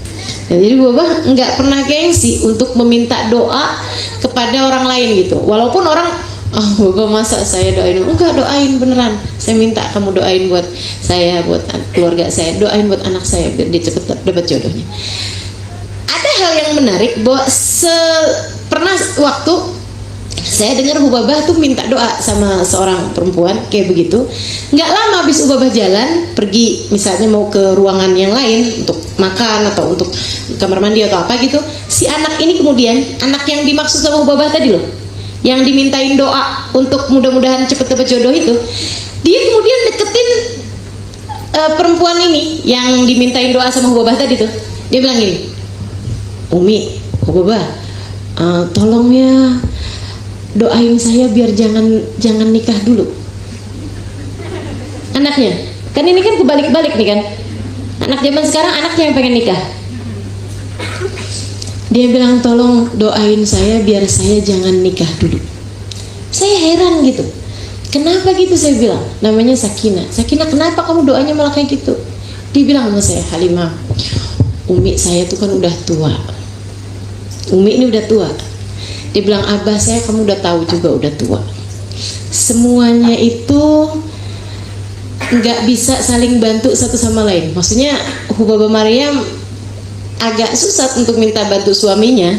Misalnya gitu lagi bangun tidur terus agak berat gitu kan, agak susah untuk minta bantuan suaminya gitu, karena suami juga sama-sama tua gitu kan. Dia bilang jadinya minta tolongnya sama saya yang siapin obat, saya siapin vitamin, saya siapin apa segala macam gitu. Halimah, kalau saya nikah pada usia sekarang, di saat kakak-kakak saya semuanya udah nikah, saya akan meninggalkan orang tua saya akan khidmah kepada suami saya nggak mau kehilangan kesempatan untuk berkhidmah kepada kedua orang tua saya. Makanya saya minta benar-benar sama semua orang yang ngedoain saya biar cepat dapat jodohnya karena permintaan ibu saya pasti akan minta kepada dia untuk doakan saya agar jangan dulu dapat jodoh saya, sebab saya masih ingin berkhidmah kepada kedua orang tua saya. Bagi saya, berkhidmah kepada kedua orang tua saya adalah surga saya di atas muka bumi ini. Ibunya solehah, ayahnya solehah, ya anak juga gini solehah. Yang sering terjadi sama kita nih kan nggak gitu. Ibunya mendidik anak seperti yang dia mau, diomelin, diiniin, suruh kerja, suruh kamu nggak bakti sama saya sebelum kamu bisa beliin saya ini, sebelum kamu berangkatin mama pergi haji. Waduh, berat bener. Si anaknya juga gitu, mama nih nuntut mulu sama anak. Berikan kebebasan kepada anak, mama kalau nggak saya laporin Polda nih mah. Kekerasan dalam rumah tangga, ya, belajar untuk bisa menebarkan kasih sayang. Hubabah Maryam kepada anaknya kasih sayang sampai beliau meninggal. Waktu beliau meninggal, saya ada di Saudi Arabia. Subhanallah, saya mau minta sama Allah, ya Allah, Engkau maha mendengar, Engkau maha mengetahui. Saya cintanya sama perempuan ini luar biasa. Saya anggap ibu bagi saya, ibu saya. Saya dengar suara beliau begitu parau, telepon saya untuk minta saya bersedekah. Halimah, rekening kamu nomornya masih sama. Iya Bapak masih sama. Kenapa emang? Saya mau sedekah ya nak, saya mau transfer, tolong bagi-bagiin sedekah saya sama orang-orang miskin yang kiranya dipakai sama mereka buat makan. Saya kepengen masih bisa memberikan makan kepada hamba-hambanya Allah. Saya bilang marhaba Bapak. Terus saya tanya, Bapak kayaknya suaranya lagi sakit. Iya, saya lagi sakit, doain ya, mudah-mudahan bisa sabar. Suara terakhir beliau, habis saya minta beliau berdoa, doain saya, bahkan beliau lagi sakit gitu masih doain saya. Nah, habis selesai saya tutup teleponnya, saya doa minta sama Allah, ya Allah, saya cinta pada beliau, saya minta untuk dihadirkan kalau ada sesuatu terjadi sama beliau. Kalau beliau sampai nggak ada umur, saya minta dihadirkan. Subhanallah, Allah ijabah. Mungkin karena kemuliaan Hubabah Maryam juga ini teman-teman sekalian. Jadi saya lagi umroh, pas saya lagi ada di sana, saya jenguk beliau di Madinah. Pas saya pergi ke Mekah, dengar kabar beliau meninggal dunia. Waktu saya jenguk beliau di rumah sakit, habis dari rumah sakit saya ke rumah beliau dan saya ketemu sama anak perempuan yang tadi nih, yang Sakinah ini. Saya begitu ketemu sama dia gitu, dia pelukin saya pelukin dia, nangis berdua kita. Terus dia bilang begini nih, anaknya nih yang belum nikah nih, dia bilang, khalas Halimah Hubabah betul, udah nih Halimah Hubabah akan segera berangkat, Hubabah mau jalan nih, dia bilang. Saya bilang sama Sakinah ini, jangan gitu Sakinah, kita harus doain biar Hubabah panjang umur, kita nggak boleh putus asa. Saya bilang kita harus doain biar Hubabah panjang umur. Sakinah bilang, Halimah, saya adalah orang nomor 1 yang mendoakan beliau panjang umur. Saya sampai doa minta sama Allah, ya Allah panjangin umur umi saya, walaupun terbaring di atas tempat tidur nggak apa-apa, buat saya urusin, buat saya baktiin. Saya nggak apa-apa umi saya sakit terbaring di atas tempat tidur berapa tahun gitu, nggak bisa ngapa-ngapain, nggak apa-apa, yang penting umi saya ada bersama dengan saya. Buat saya dia bukan hanya umi Halimah, ibu juga, saudara juga, kakak yang menyenangkan juga, kawan bercerita juga. Dia buat saya adalah semua orang. Kalau beliau nggak ada umur, saya yang paling sedih di antara semuanya. Saya bilang, terus kenapa kamu berkata tadi Hubabah mau pergi gitu?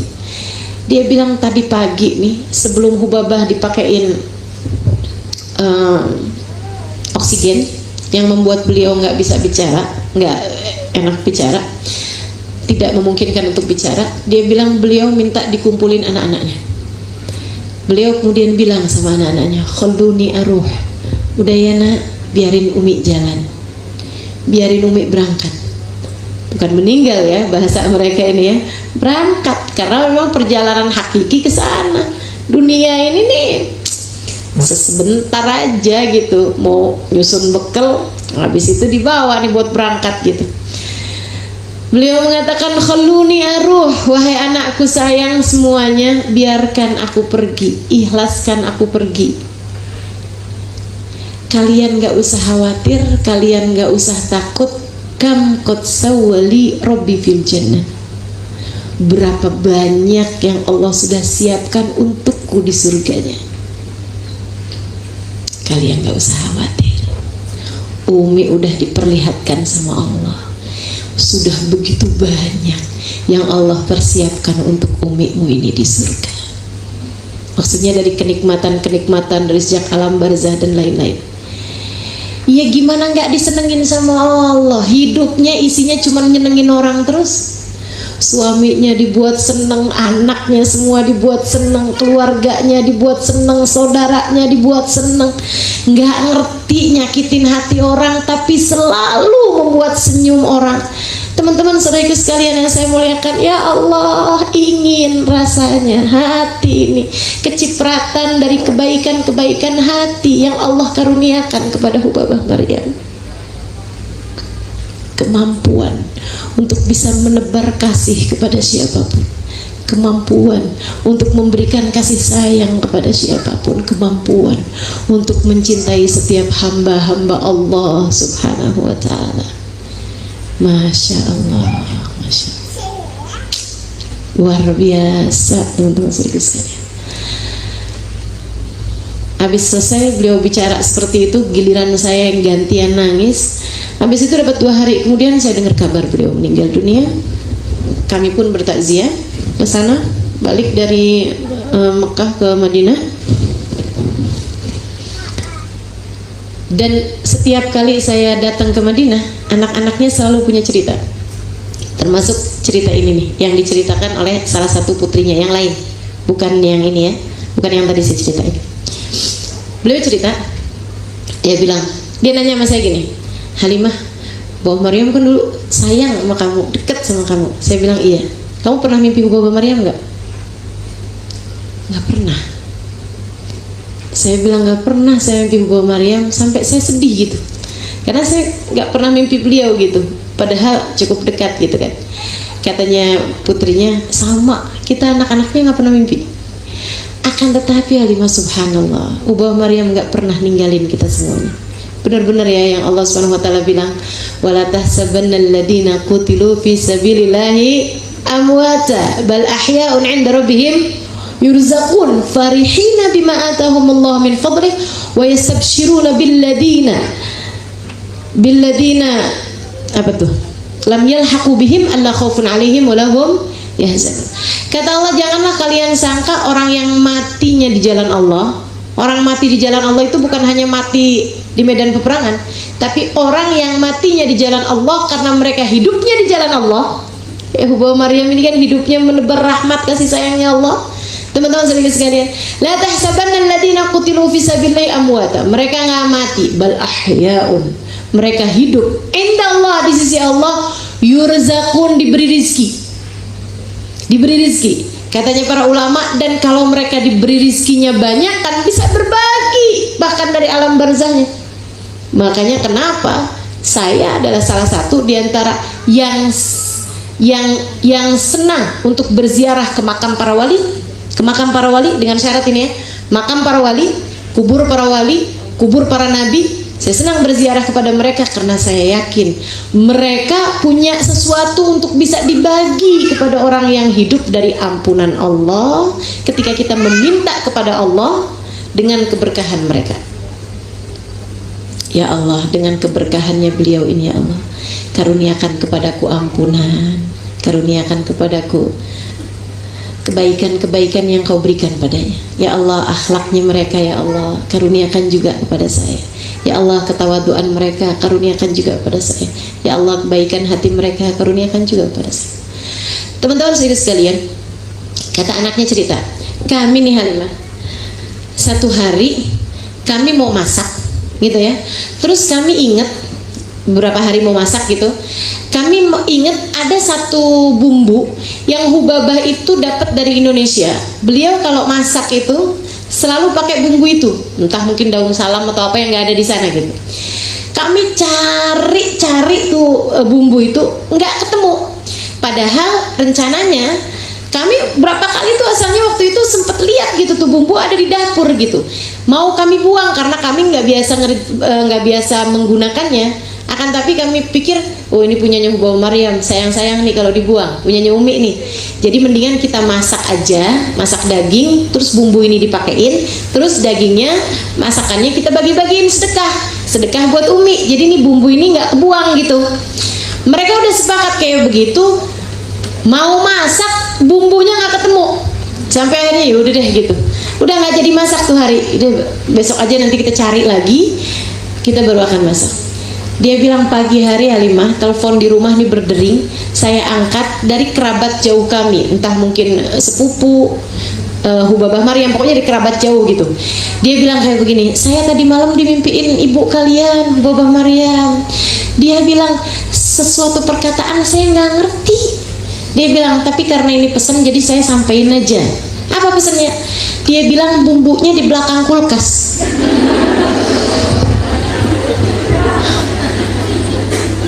Bumbunya di belakang kulkas, dikasih tahu dari alam barzah, teman-teman. Luar biasa bener.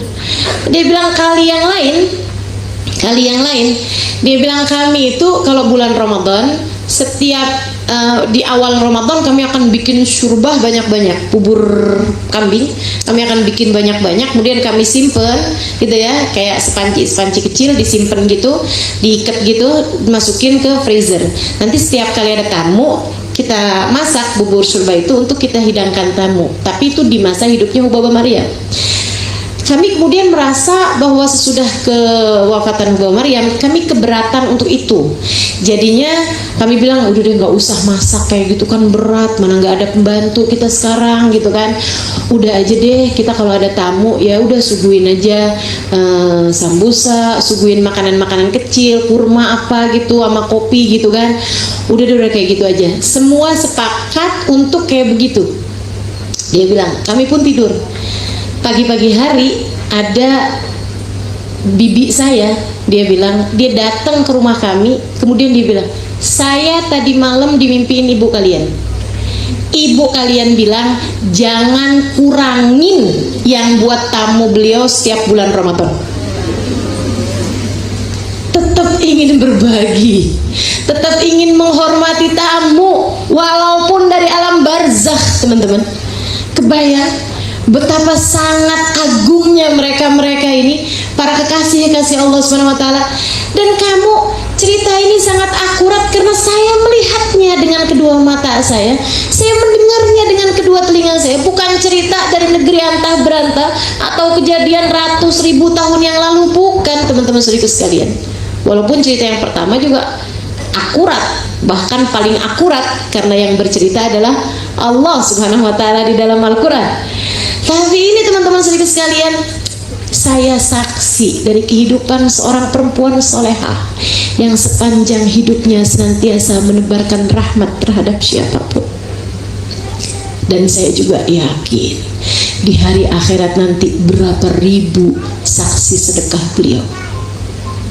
Di hari akhirat nanti berapa rombongan yang akan menjadi saksi kebaikan-kebaikan beliau, untuk kemudian membuat kita bertanya kepada masing-masing diri kita, kiranya jika di hari akhirat Allah hadirkan saksi kebaikanmu, berapa banyak dari mereka?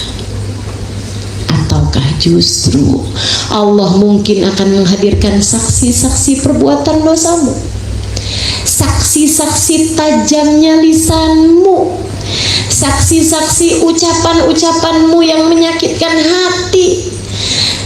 Atau jangan-jangan saksinya tidak lain tidak bukan adalah orang terdekatmu, di mana suamimu akan berkata, ya Allah, aku adalah suami yang paling sengsara waktu di dunia, karena dia hanya mau untuk meminta tanpa pernah memberi kepadaku, karena dia hanya ingin diberi akan tetapi tidak pernah memberikan perhatian dan cinta kasihnya kepadaku. Ataukah saksi-saksinya justru adalah anak-anakmu sendiri yang menyaksikan betapa sangat cerewetnya ibu mereka, betapa sangat kejinya lisan ibu mereka? Atau justru saksinya adalah orang tuamu sendiri yang menyaksikan di hadapan Allah betapa sangat durhakanya hidupmu? Teman-teman saudariku sekalian, hablum minallah, eratkan hubunganmu dengan Allah seperti Yukabid yang memiliki hubungan yang begitu indah dengan Allah Subhanahu wa taala. Eratkan hubunganmu, benahi, betulkan, luruskan hubunganmu dengan sesama hamba-hamba Allah Subhanahu wa taala. Hablum minan nas, jalin dengan jalinan yang indah, sebab semua manusia di atas muka bumi ini adalah syuhada Allah ala ibadih, adalah saksi-saksi Allah kepada hamba-hambanya. Berbuat baiklah kepada siapapun.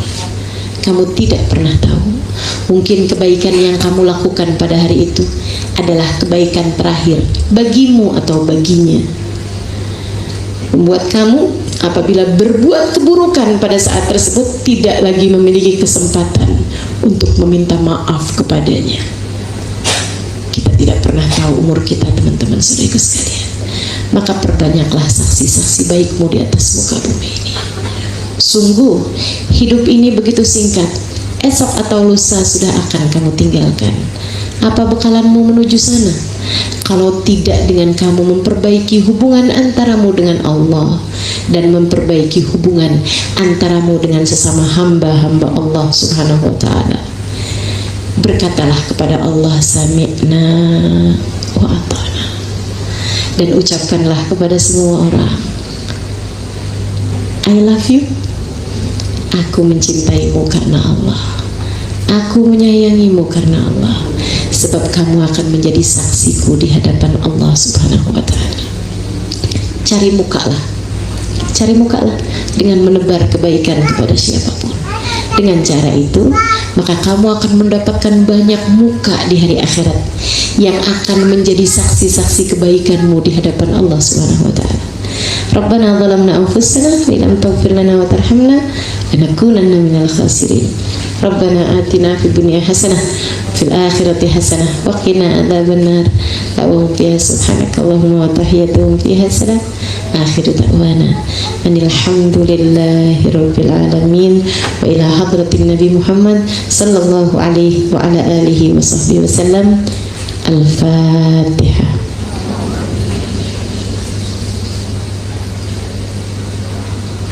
مالك يوم الدين إياك نعبد وإياك نستعين اهدنا الصراط المستقيم صراط الذين أنعمت عليهم غير المغضوب عليهم ولا الضالين آمين. اللهم بحق الفاتحة بحرمة الفاتحة ببركة الفاتحة تفتح لنا أبواب الخير تعاملنا معاملة أهل الخير تكفينا من جميع الفتن والمهن بؤس وغير إنك ولي كل خير متفضل بكل خير برحمتك يا أرحم الراحمين.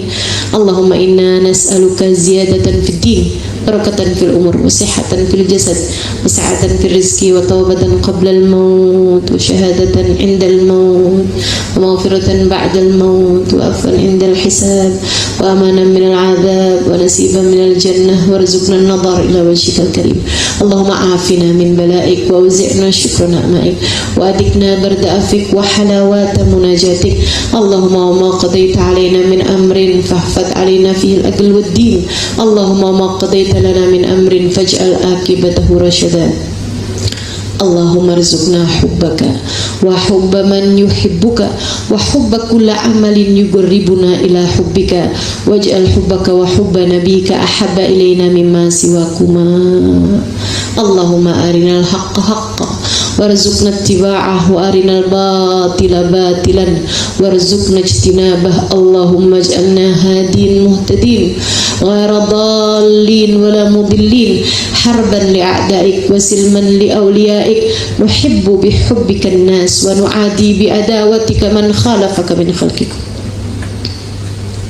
اللهم إنا نسألك فهم النبيين وحفظ المرسلين وإلهام الملائكة المقربين يا رب يا كريم يا رب يا رحيم.